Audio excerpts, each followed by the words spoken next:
Hello and welcome to our special webinar presentation, Solving for CMMC, an accelerated low-risk compliance approach presented by NeoSystems and Deltek.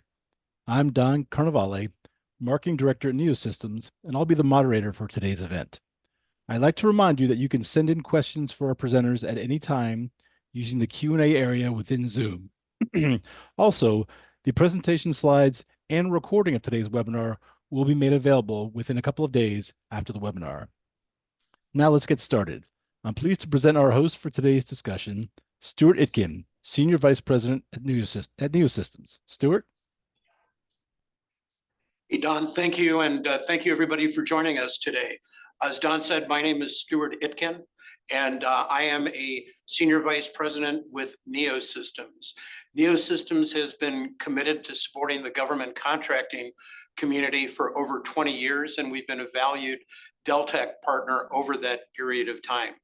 NeoSystems is a managed services provider providing outsourced managed back office services, including finance, accounting, payroll, and HR, as well as managed IT and managed security services that provide organizations an accelerated, affordable, low-risk path to CMMC compliance. And with me today, Michael Greenman. Michael?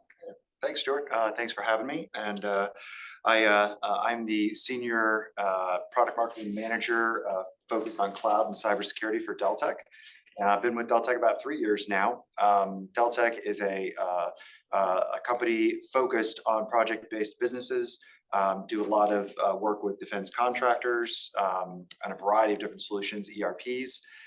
My background personally, I've been in and around government and software as a service solutions and cybersecurity for about 20 years. And my focus again here at Deltek is on cybersecurity compliance and education of our customers and our team. Great. So what are we going to talk about today?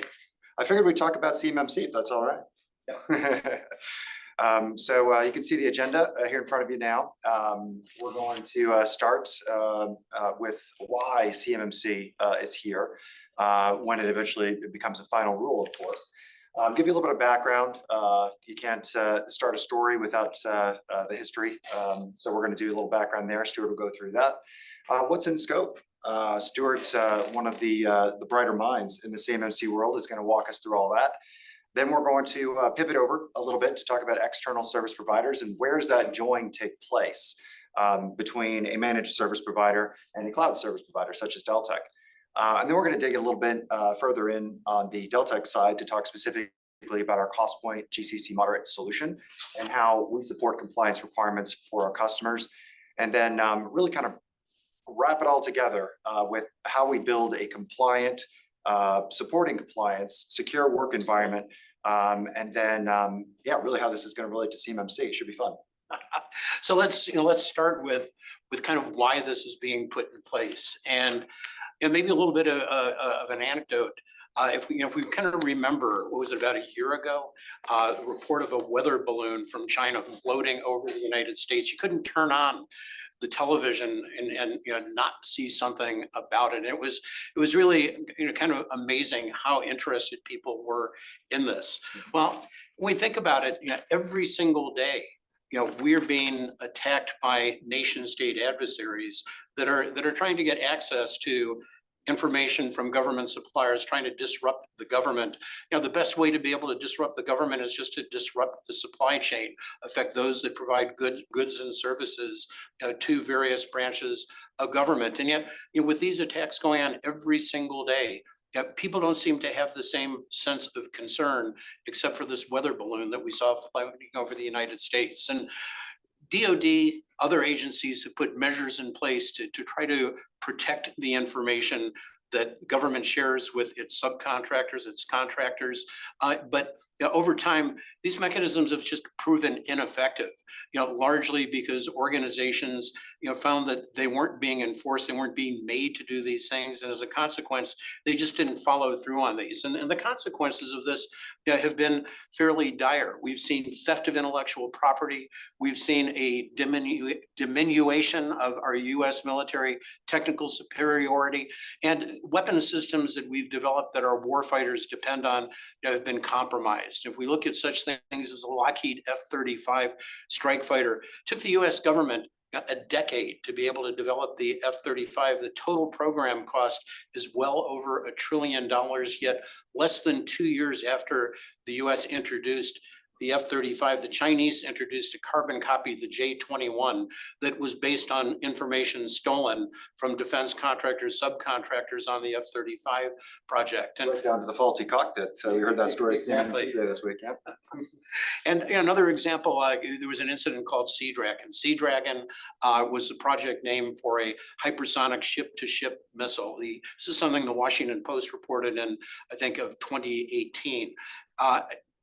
Chinese nation-state actors stole about 614 gigabytes of information from a defense contractor, including all of the blueprints and information about Sea Dragon, communications, information, and undersea communications. But think, what would have happened if Chinese had been able to manufacture that same weapon, or worse yet, understood how ours worked and knew how to defeat it. And so this is really, why CMMC is being put into place, to be able to address this and ultimately to ensure that those are entrusted with sensitive information by the government are really capable of protecting that information. It's important to note that CMMC is not new requirements. The requirements have existed for 6 years, 5 months, 9 days. Yep.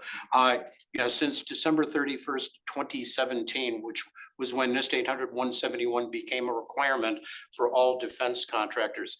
Problem was that defense contractors simply didn't implement or didn't properly implement these requirements and regulations. So CMMC is being introduced as an enforcement mechanism to ensure that there is compliance with this set of requirements.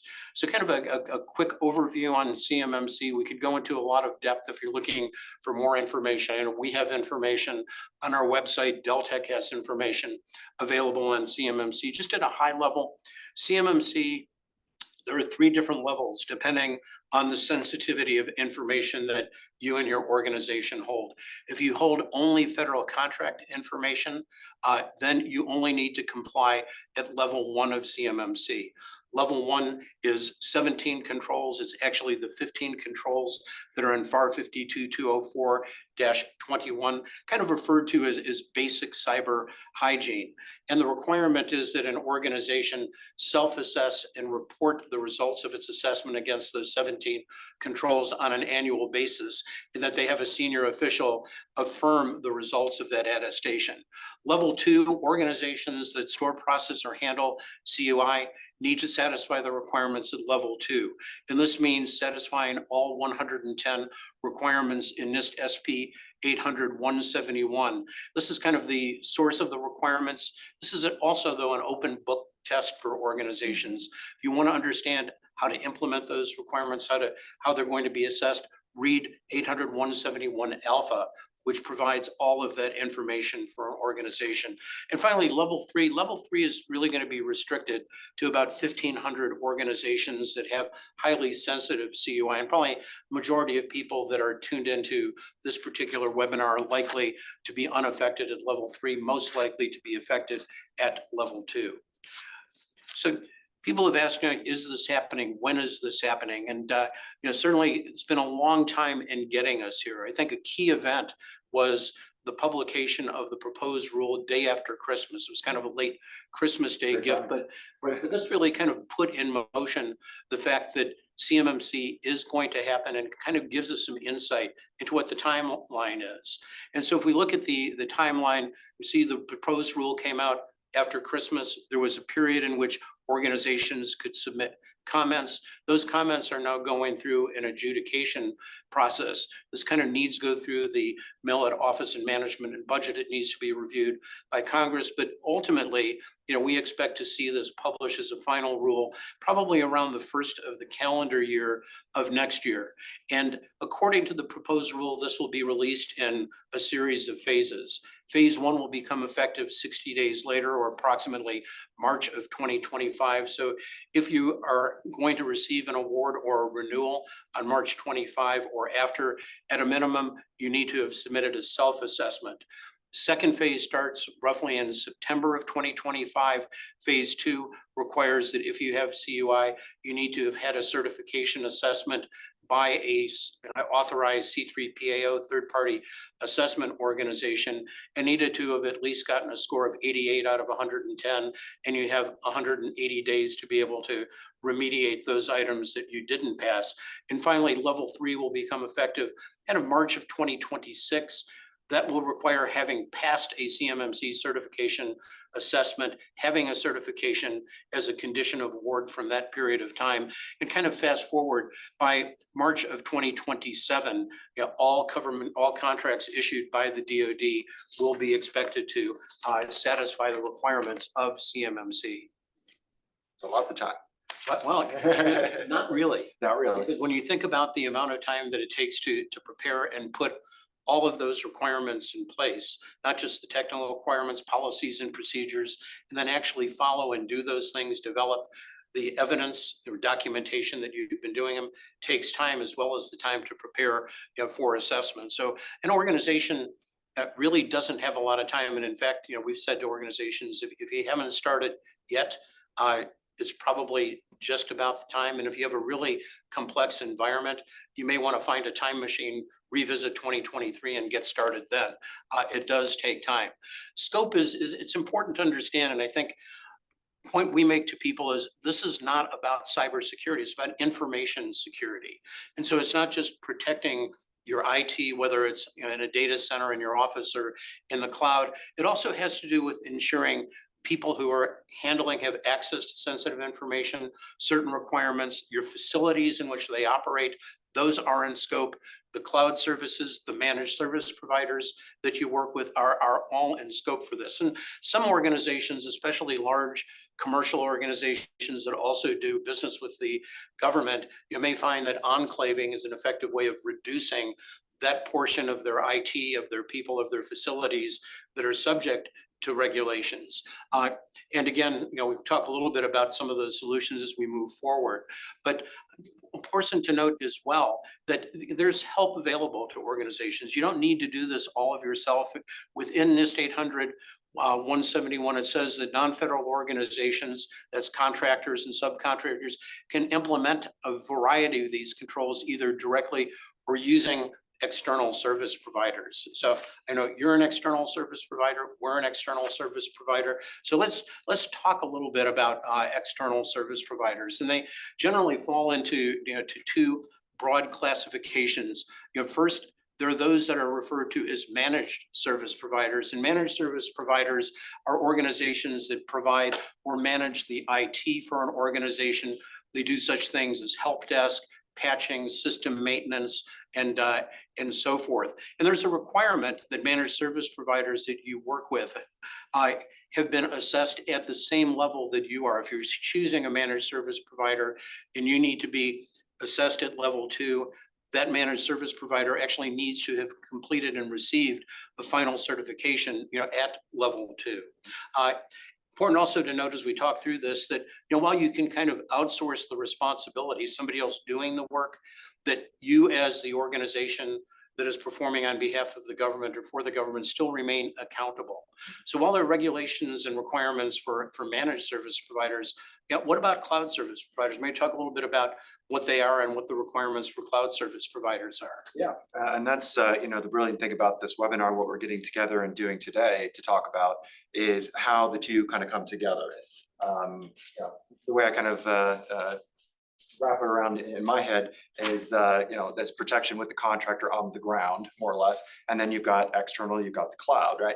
So cloud service providers, one of the separate types of definitions of players in this game, they're going to be providers where protected data CUI is going to leave the defense contractor's infrastructure for more or less, go to an external cloud, whether that's Amazon or Google or Microsoft or to a SaaS provider like Deltek. And so, there are rules and requirements that organization has to abide by that go above and beyond NIST 800-171 controls to the level of FedRAMP, which I'll get into here in just a second. So first, let's talk about the different delivery options to kind of set the table for when we throw out these terms, cloud service provider, managed service provider, we'll come back to it towards the end a little bit, but another phrase I like to use is follow the data, right? Where's the data going to live? And so some options here for software. Software is a good place where CUI is going to live. So software can be delivered a number of different ways, as we all know. On-premise, that's going to be one-to-one. Defense contractor gets CUI, creates CUI, handles CUI, processes CUI, but that data never leaves the defense contractor. You can consider that on-premise, where I'll talk about a little bit more in the next slide here, that the contractor is going to have full responsibility. The contractor can spin up an instance in Amazon or Azure or Google or wherever else, and it's in the cloud, but it's a different type of setup when it comes to requirements, which I'll get into a little bit more.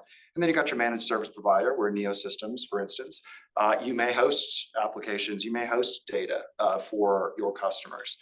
And then lastly here on this screen, software as a service, where a company like Deltek, we've got our CostPoint ERP solution used by lots and lots of defense contractors, government contractors, and we have a cloud offering version of that solution. And so the requirements are a little bit different for us. Again, depending on where that data is going to reside, that's where the details get a little bit more specific. So with here, the way kind of couch it in my mind, and Stuart, feel free to jump in here too. So when we're talking about government contracts, the DFAR 7012 requirement, eventually CMMC, when the CUI data is on premise with the defense contractor, that contractor is 100% responsible for all of those controls, all of that security, the NIST 800-171 controls.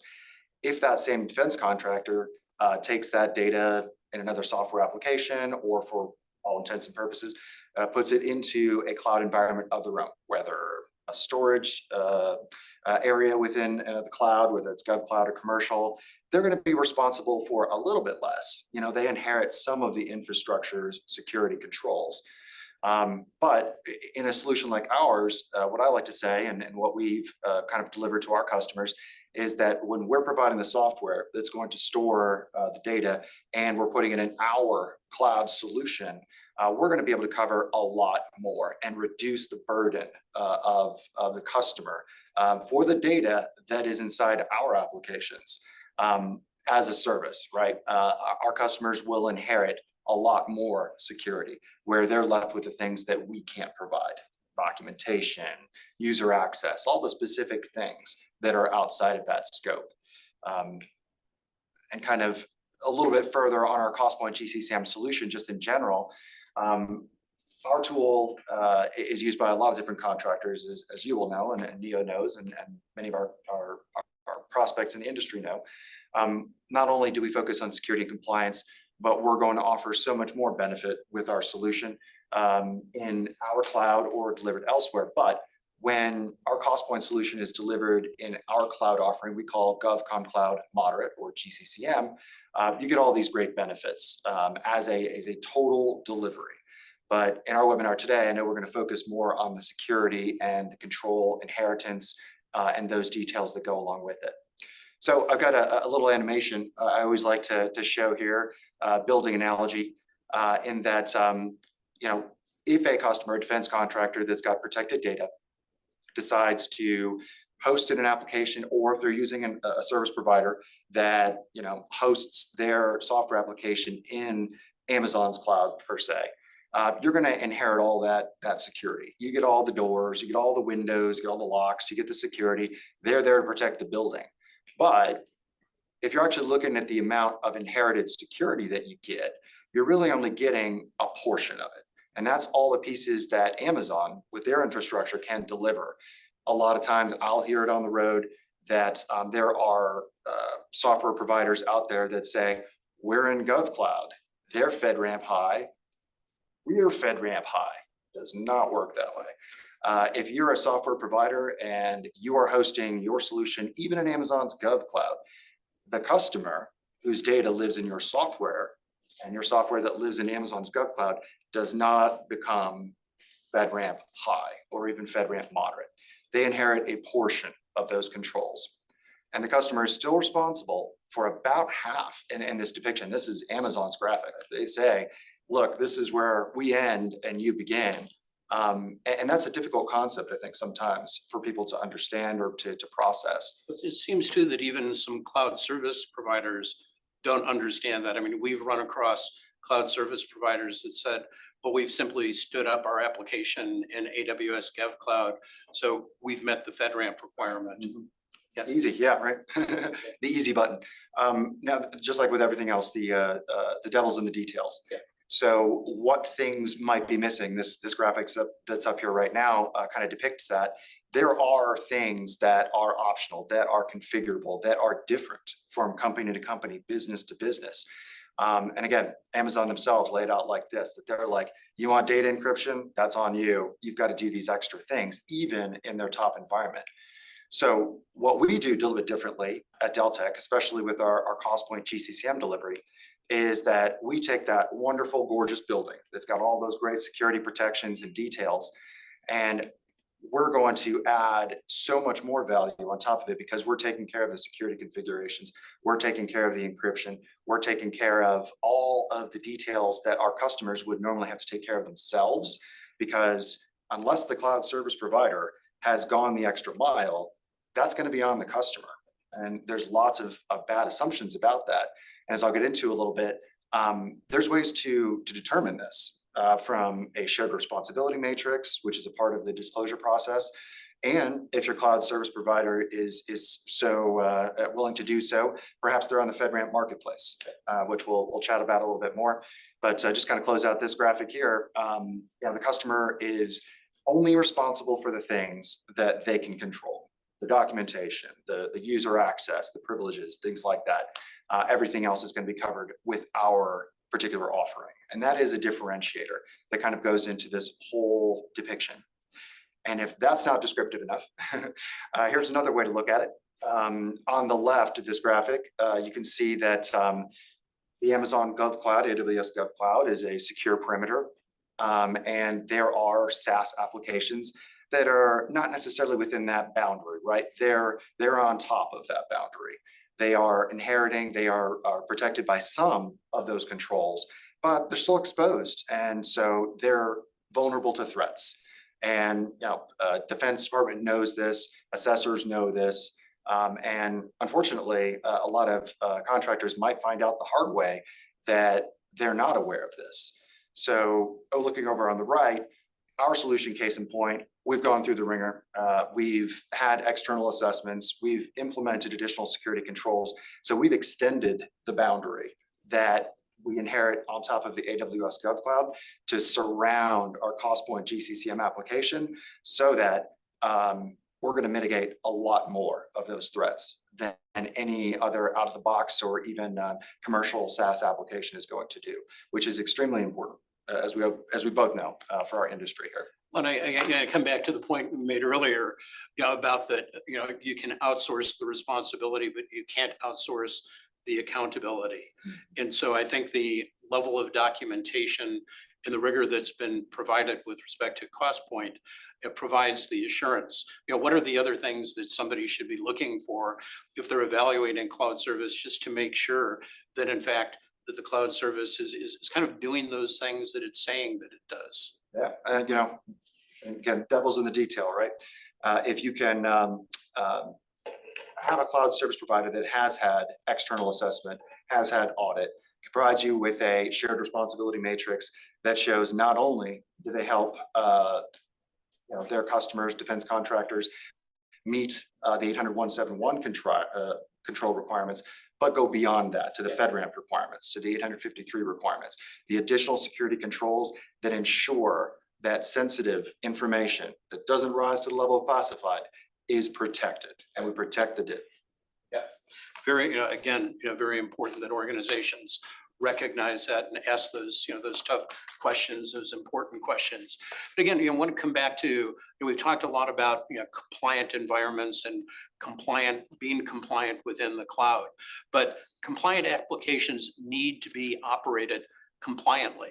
And again, because we're talking about information security, we're not talking about just cybersecurity.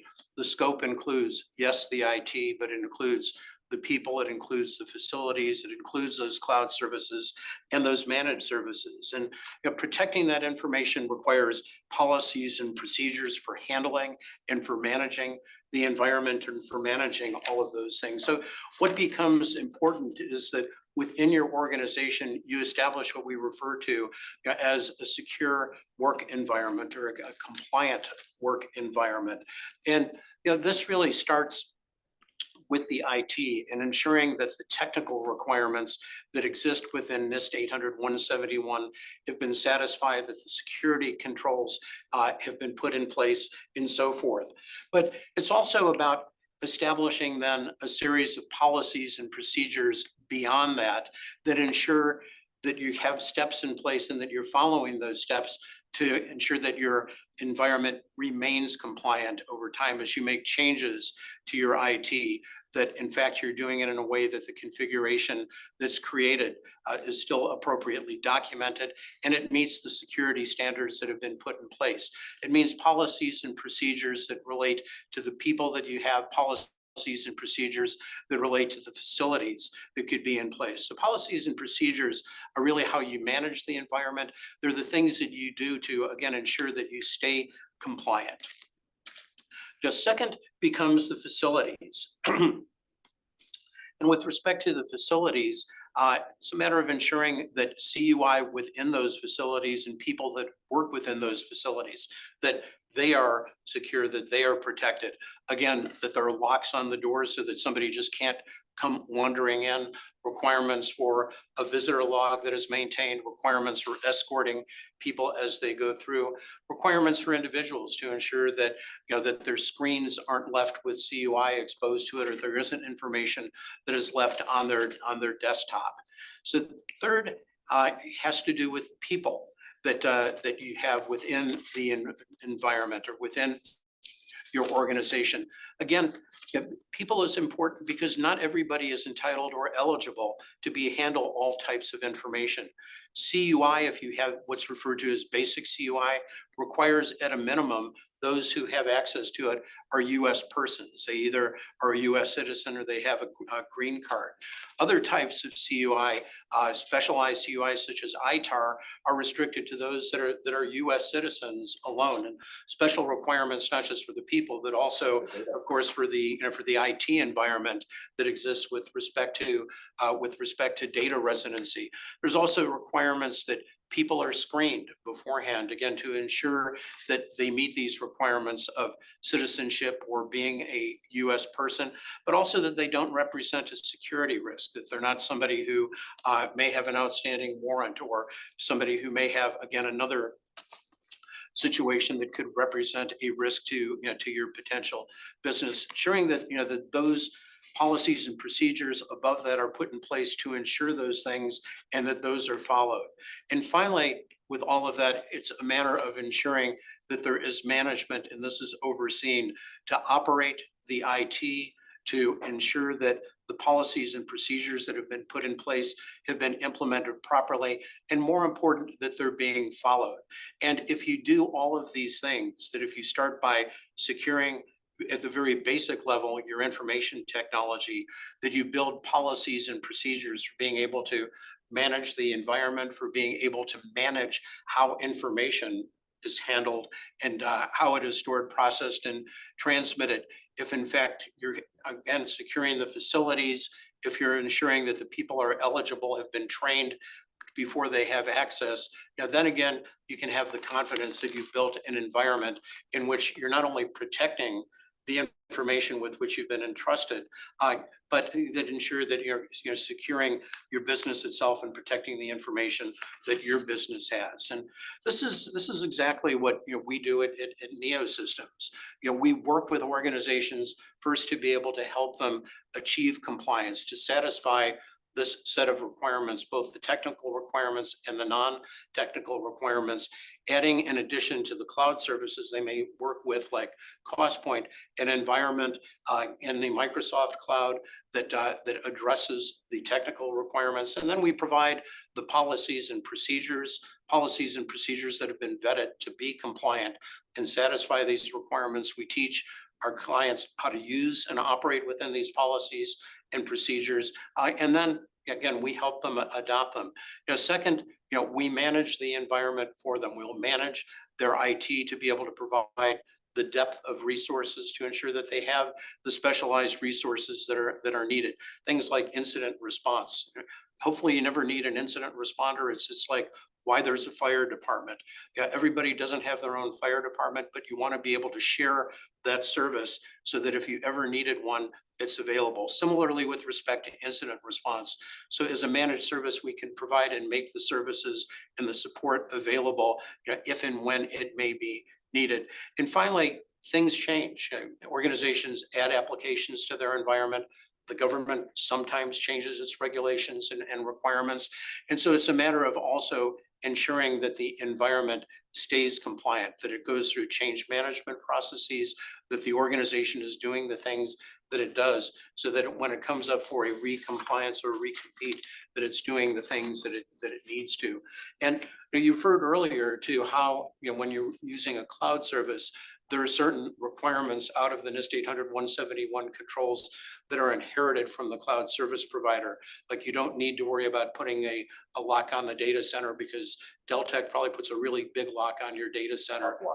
Up to insurance. Similarly with a managed service provider, there are a series of responsibilities. And this kind of represents in this slide the 110 controls within NIST 800-171 in the 14 families in which they exist. And you can see that through the managed services and the solutions that NeoSystems offers, that all of these are either fully handled, fully the responsibility of NeoSystems, or we share the responsibility with our clients to help them satisfy these requirements, not only to become compliant, but again, to ensure that they maintain and stay compliant. So kind of the benefit of cloud service as well as managed service is it's just a lot less work that the client needs to do. And this is kind of how it gives them, as we referred to originally, kind of that accelerated or faster, lower cost because they're sharing services, they're using things that have already been done, and kind of a lower risk overall path to compliance readiness. Yeah, kind of a white glove concierge service, Exactly. right? Let's get you on your way. Let's guide you. Let's put you on the right path and make sure you have all the I's dotted and T's crossed, right? And so when you put together a managed service offering like NeoSystems and a cloud service like Cost Point, it's kind of like a Reese's peanut butter cup. I was going to say Legos or pick your right analogy, right? They come together very well to make a better picture. Right. Together, right? We've got a great managed service provider that covers all the documents, policies, procedures, shows you where all the nooks and crannies are, to get you further along. But what is that standard? Maybe talk about when NeoSystems approaches a customer and what are their requirements, what needs to be done, kind of as a phase one, and where does the secure work environment really fit into that? And I guess with respect to that, it's also important to note that our clients are really good at doing what they do. If they're a manufacturer, they're really good at making the stuff they make, but they're not compliance experts. They're not cybersecurity experts, and they often don't have a deep IT staff. And so the combination of what they inherit from the cloud service, what they inherit from the managed service, really again addresses those shortcomings. I wouldn't really call them shortcomings. Kind of raises the floor. Right, kind of, but ensures they can continue to focus on running and growing their business and kind of have trusted partners to ensure they're compliant and, more important, to ensure they're secure. Yeah, absolutely. So, we've got this graphic up here now to kind of talk about how our two offerings come together, kind of in a harmonious, almost end-to-end compliance support approach. So a lot of times people get confused as to 800-171 standards, CMMC standards, where do they fit? So from Neo's perspective on the direct relationship with the contractor and your secure work environment, you're going to be at the level of NIST 800-171 controls and CMMC directly helping the contractor achieve that level of compliance. Is that right? Exactly. And again, we ourselves will need to be CMMC certified at level 2 to demonstrate that we've satisfied that set of requirements. And then for the client, we're enabling them to address that whole range of requirements. And as I showed in the shared responsibility matrix, either taking full responsibility or sharing the responsibility to ensure that our client is doing so in a secure and compliant way. Okay. And then where a company like Deltek comes into play as a cloud service provider, especially as far as we've taken our GCCM solution, is sometimes CUI is going to leave that boundary, right? Go outside of the organization into a cloud, into another person's computer, as the joke goes with the cloud. So the benefit with CostPoint in our GCCM environment is the standard is higher for cloud service providers. It's not NIST 800-171. That's the baseline, right? That's the minimum. FedRAMP is a higher standard. There's a higher expectation because there's another link in the chain, right? From data as it's from DoD to contractor, now to cloud service provider. So in addition to FedRAMP, which again is that higher level security, we talked about ITAR a little bit. Our solution is US hosted, US based with US personnel supporting it. So it's kind of like a one-stop shop when it comes to protecting that CUI, CDI data. So not only if you just have basic CUI, if you have ITAR data as well, this type of setup and solution is actually going to be ideal for you. And one thing I didn't mention before is, it's not just the security controls. With DFAR 7012, your cloud service provider also has to cover C through G, right? We have to have an incident reporting setup. We have to be able to report within X amount of time. And a lot of cloud service providers don't do that. So speaking of things to ask, right? Cloud service providers, it's definitely show me the receipts, right?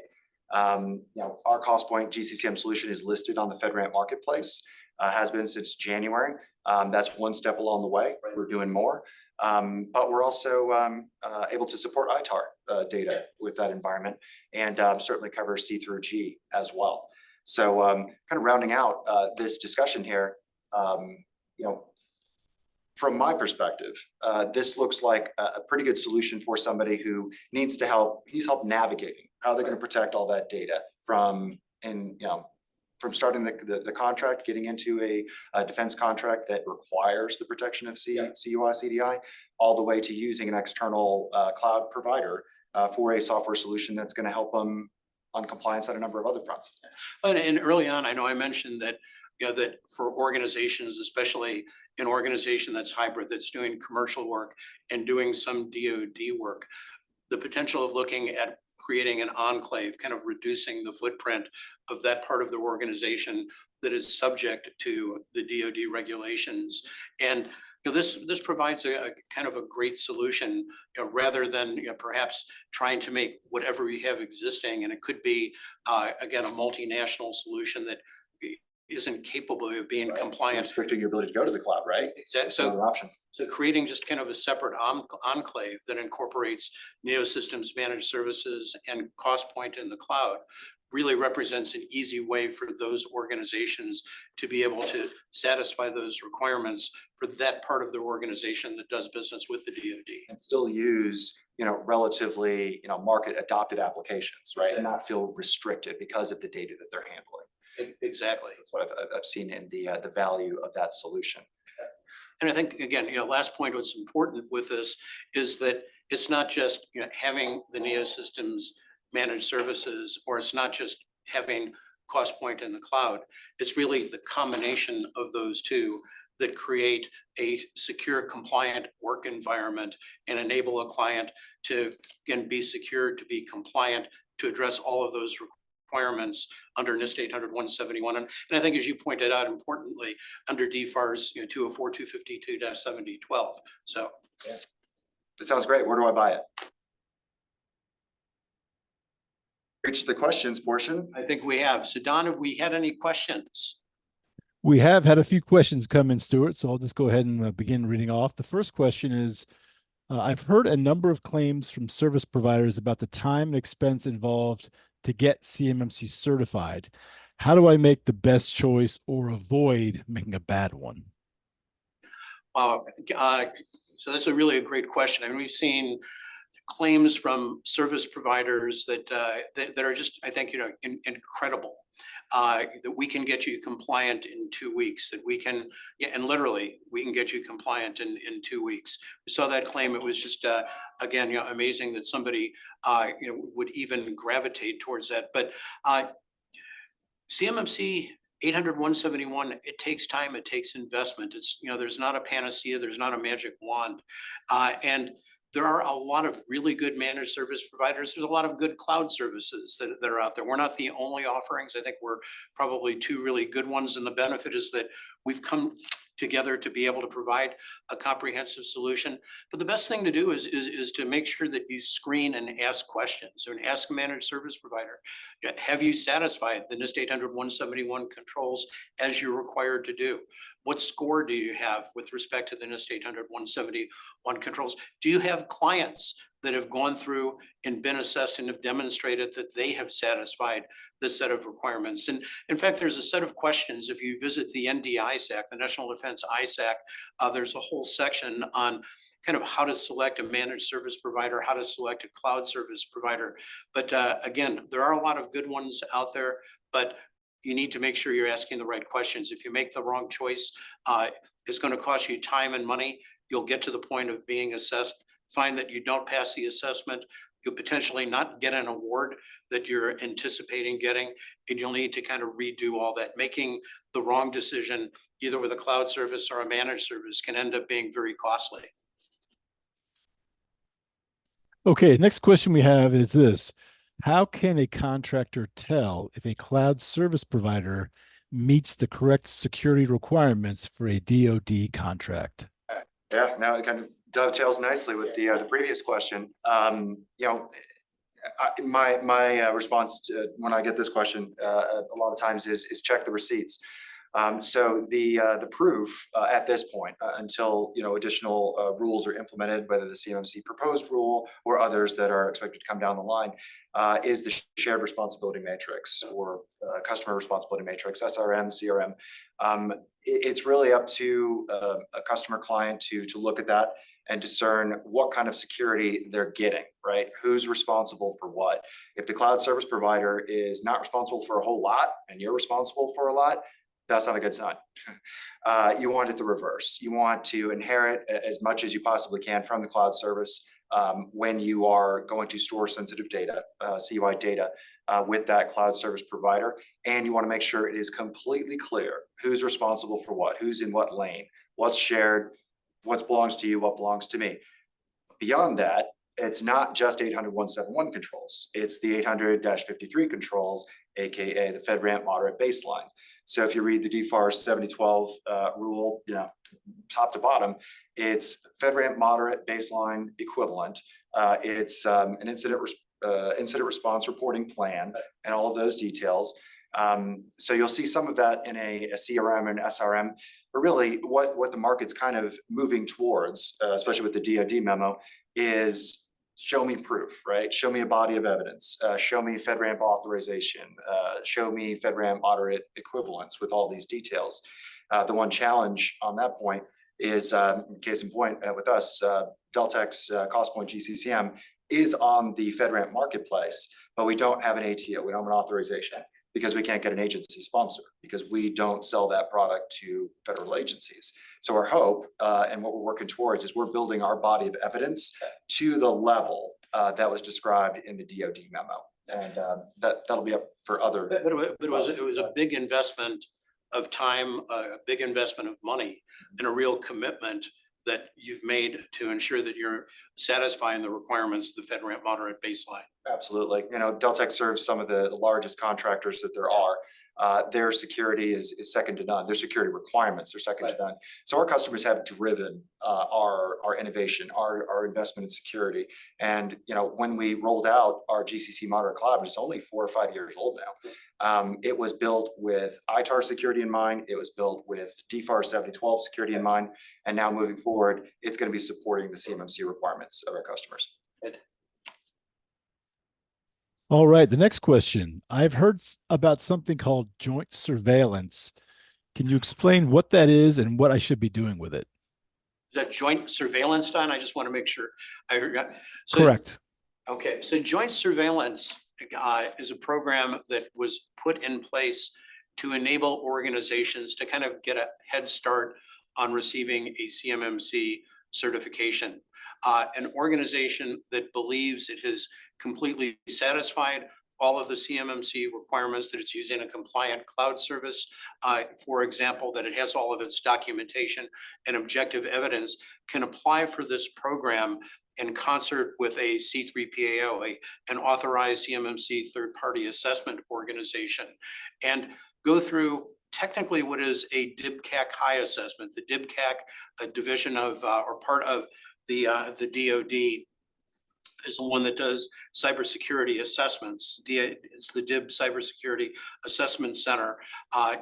It deputizes C3PAOs, performs those assessments, and the benefit for an organization that passes is that once the CMMC rule is enacted, as we said, towards the beginning of 2025, their past JVSA or Joint Voluntary Surveillance Assessment transitions to become a CMMC certification at level 2. So kind of the benefit is they get a head start. They're able to kind of be first in line, so to speak, and it represents to their primes, it represents to the government that they're less of a security risk, that they've been able to demonstrate that they've put these security controls in place and that they've done it in a way that conforms with the standard. All right, we do have a few other questions here. One I'll put out there. You may need to talk around this a little bit, but can you discuss the requirements for remote workers? So I'm guessing how these requirements, the compliance regulatory standards affect workers who are working remotely. Because it depends on their access, right? So this has been a real question. It came up initially at the start of lockdown when almost everybody was working from home. And there became a distinction between what was a remote worker versus working in a secondary workplace and how to handle this. A lot of debate. I think the real answer, though, is how organizations have chosen to satisfy this. We talked about needing to have policies and procedures to address the non-technical requirements, and organizations need to have what's called an acceptable use policy. Acceptable use defines to the people within their organization what they can and can't do with the devices that are provided to them, what the restrictions are when they use them outside of their primary work environment, and so forth. And an organization can satisfy this set of requirements for remote workers by having a well put together acceptable use policy. And then in addition, as a best practice, requiring employees to read and to be able to sign a statement saying that they've read, they understand, and will comply with acceptable use, and that they do this every year as a refresher. So it seems to be, again, a way that organizations have been able to address the requirement, being able to do it through policy and ensuring, again, that individuals are following that policy. And again, when the assessment happens and you have a policy, the assessor is going to say, okay, show me and document that people have been following this policy. Again, part of the service that we provide in sharing those responsibilities with organizations. Yeah, and just kind of follow on that, depending on the sensitivity of the data, presuming if it's ITAR data and they're not a US citizen, shouldn't have access, right? But if it's like case in point, cost point has time and expense, right? And companies have employees all over the world. And if those particular customers, users, don't need or shouldn't need access to the application, they're not going to be granted application. Right. And that's why I know for cost point, case in point, we have come up with a way to kind of remove that functionality or limit it for those users, doing timesheet via email and other kind of additional solutions for that case. Because you imagine these are some of the biggest companies in the world, and they have distributed workforces. So it's innovation with software in addition to access control, in addition to protecting that data in a secure enclave and a secure cloud. Again, it's a great example of how a cloud service like CostPoint does kind of take care of that responsibility of access control and takes it off the shoulders of the client. So we are about at time for the webinar. So Michael and Stuart, I want to thank you very much for this great presentation today. There were some additional questions, but we're going to answer those and get back to those folks individually after the webinar. I also wanted to remind everyone that we will be sending out a copy of the presentation slides from today's webinar, as well as a link to the recording of the webinar within the next day or two. So please keep an eye out for that. So Stuart and Michael, any closing thoughts? I think one thing I'd like to offer is, for both Michael and I to be ongoing resources for individuals. If you have questions, about what it is we've discussed today, or just general questions about the requirements in 800-171 DFARS 7012, feel free to reach out. We do a lot of education, a lot of training for people. We won't give you a commercial answer. I think it's important to both of us and to both of our organizations that this mission to secure companies in the defense industrial base and the information which they are entrusted with, that mission is successful. Other last thought is, again, it does take work and time to be able to get there. And if you haven't started, you need to look for solutions now. Michael, any thoughts? I agree with all of that, and it's certainly with as much gravitas as you have out there, and all the panels and all the great subject matter expertise that you deliver. There's tons of free materials to listen to your perspective and an educational perspective of understanding this.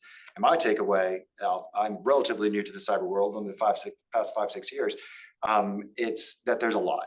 And no one person, no one organization can do it by themselves. So with this alliance, with this teamwork, and with this approach of making sure that we're protecting sensitive data, providing great functionality and great customer service, I think that a lot of contractors would benefit greatly from our services. A great partnership. Thank you. Thanks, Stuart. So thank you, gentlemen. So this concludes our webinar.